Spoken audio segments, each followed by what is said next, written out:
First the rumors, then the announcement, and now the release of Nvidia's GTX 1070 Ti, the third Ti card in the 10 series lineup. This is something that not a lot of us were expecting. A few months ago, AMD's Vega cards hit the shelves, and while they are limited in stock right now and they are quite power hungry, they do offer some very good performance right in the middle of GTX 1070 and 1080. The 1070 Ti is a punch back in that price bracket as it hits the shelves today at an MSRP of $449 US. The MSI Gaming 8G does have a slight premium over that MSRP though, but as we'll see later, it's actually really good value. Now, nothing is groundbreaking here. As you'd expect, we're still operating on the Pascal architecture since this is still a 10 series card, but it does help bridge that gap between the GTX 1070 and the GTX 1080.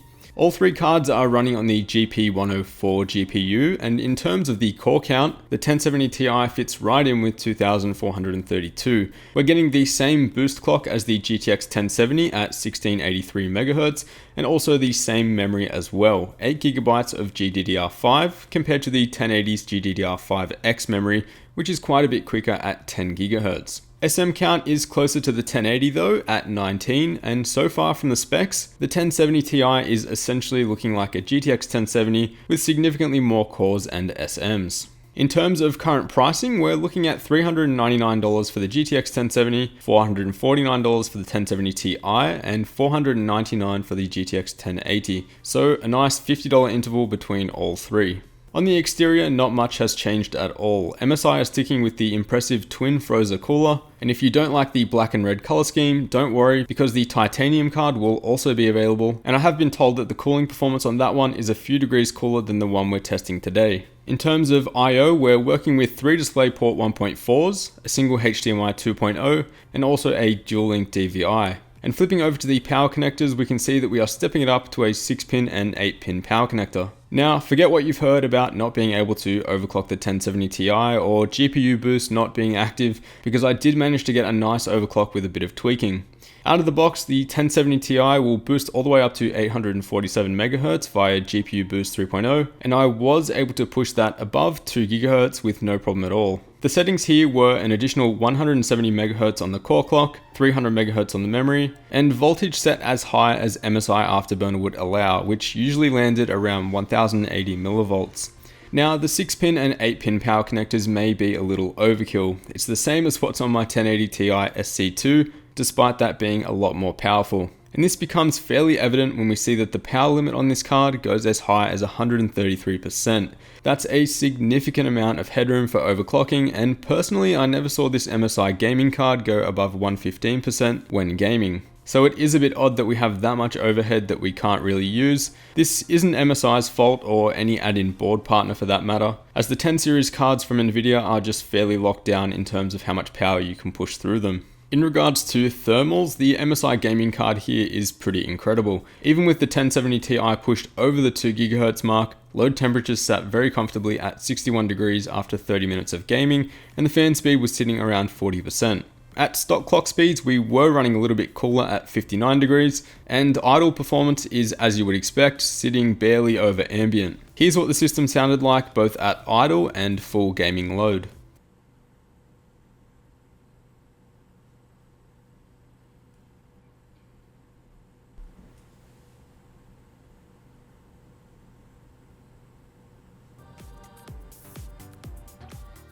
Alright, so overclocking is great, thermals are excellent, but what about gaming performance, and how much performance are we really getting over the stock GTX 1070? The test system here includes a 7700K overclocked to 5 GHz, a Z170 motherboard, 16 gigs of RAM clocked at 3200 MHz, and a 650 watt power supply. Starting off with Dirt 4, we see right away that the 1070 Ti is giving exceptional performance at 1080p, and also pushes above 60 FPS at 1440p as well once overclocked. Do keep in mind that we are maxing out everything here at ultra settings, except for some of the AA settings where I've listed them in the title.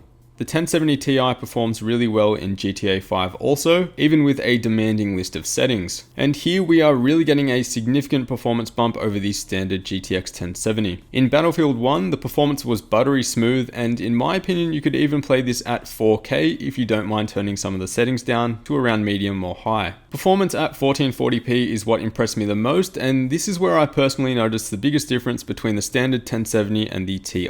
In PUBG, we're getting 100 FPS on average in 1080p once overclocked, and again we're seeing consistent performance at 1440p around that 60 FPS mark. 4K was a little bit too demanding across the majority of titles, and you're going to want to turn the settings down to medium or high if you want a smooth frame rate. And the trend continues with the rest of the titles. The 1070 Ti is proving itself as a worthy contender in this price bracket, and I think anyone who was second guessing the performance of this card might want to reconsider. Finishing off with Prey, we're getting above 140 FPS at 1080p on average once overclocked, and at 1440p and 4K the performance remains very strong. And so this is definitely a stronger card when compared to its little brother, the GTX 1070, but it also costs more as well. So which one is going to be better value? Well, at 1080p, the value of both cards is exactly the same, and we're getting about 0.27 frames per US dollar. So if you're gaming at 1080p, you can pay around $50 more and effectively get $50 more worth of extra frame rate over the standard GTX 1070. At 1440p, it does shift slightly towards the 1070 Ti's favor in terms of value, and it's now a mere 2% better.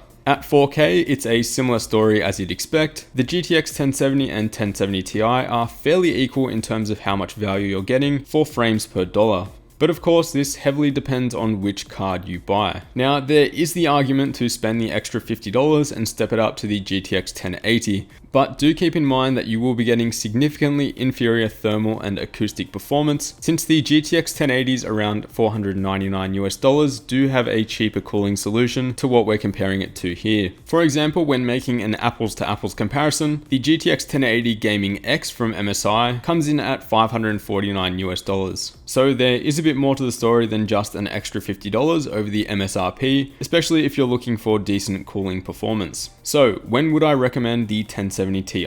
Well, at 1080p, the 1070 Ti does make a strong case for high refresh rate gaming without turning down all of your settings. Most games will play completely maxed out and also close to 100 FPS. If you're gaming at 1440p and want to play at ultra or high settings, the standard GTX 1070 may fall short in a few titles, but the 1070 Ti does push beyond that 60 FPS mark the majority of the time. For 4K gaming though, I'd definitely be spending the extra $50 to $100 and investing in a GTX 1080, unless you want to turn down the settings to around medium. And lastly, I can't talk highly enough of this particular card from MSI, as the thermal performance is absolutely insane. And as you heard, it pretty much runs dead silent at full load as well. Drop your comments down below guys, and don't forget to check out pricing in the description if you are interested. Feel free to subscribe if you enjoyed the content, and I'll see you all in the next one.